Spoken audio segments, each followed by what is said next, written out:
ದಕ್ಷಿಣ ಭಾರತದ ಕುಂಭಮೇಳ ಆರಂಭವಾಗಿದ್ದು ಕಾವೇರಿ, ಕಪಿಲಾ ಹಾಗೂ ಸ್ಫಟಿಕ ಸರೋವರಗಳು ಸೇರುವ ಮೈಸೂರು ಜಿಲ್ಲೆಯ ಟಿ ನರಸೀಪುರದ ತ್ರಿವೇಣಿ ಸಂಗಮದಲ್ಲಿ ಫೆಬ್ರವರಿ 10 ರಿಂದ 3 ದಿನಗಳ ಕಾಲ 13ನೇ ಕುಂಭಮೇಳ ನಡೆಯಲಿದೆ. 6 ವರ್ಷಗಳ ನಂತರ ತಿರುಮಕೂಡಲು ನರಸೀಪುರದ ಕುಂಚ ನರಸಿಂಹಸ್ವಾಮಿ ದೇಗುಲದ ಸನ್ನಿಧಿಯಲ್ಲಿ ನಡೆಯುತ್ತಿರುವ ಕುಂಭಮೇಳಕ್ಕೆ ಜನರು ಹರಿದು ಬರುತ್ತಿದ್ದಾರೆ. ಇಂದಿನಿಂದ 3 ದಿನಗಳ ಕಾಲ ಕುಂಭಮೇಳದ ಪುಣ್ಯ ಸ್ನಾನಕ್ಕೆ ಅವಕಾಶ ಕಲ್ಪಿಸಲಾಗಿದ್ದು, ಮೈಸೂರು ಜಿಲ್ಲಾಡಳಿತ ಸಕಲ ಸಿದ್ಧತೆ ನಡೆಸಿದೆ. 3 ವರ್ಷಗಳಿಗೊಮ್ಮೆ ಇಲ್ಲಿ ಕುಂಭಮೇಳ ನಡೆಯುತ್ತಿದ್ದು, ಕೋವಿಡ್ ಕಾರಣದಿಂದಾಗಿ 2022ರ ಕುಂಭಮೇಳ ನಡೆದಿರಲಿಲ್ಲ. ಈ ಬಾರಿ ನಡೆಯುತ್ತಿರುವುದು 13ನೇ ಕುಂಭಮೇಳ. ಮೊದಲ ದಿನವಾದ ಇಂದು ಪುಣ್ಯ ಸ್ನಾನಕ್ಕೆ ಅವಕಾಶ ಕಲ್ಪಿಸಲಾಗಿದೆ.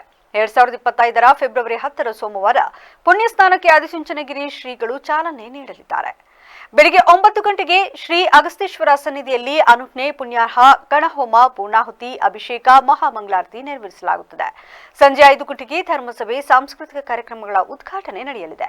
3 ದಿನಗಳ ಕಾಲ ನಡೆಯುವ ಕುಂಭಮೇಳದ ಅಂಗವಾಗಿ ವಿವಿಧ ಧಾರ್ಮಿಕ ಕಾರ್ಯಕ್ರಮಗಳು ಆಯೋಜನೆಗೊಂಡಿವೆ.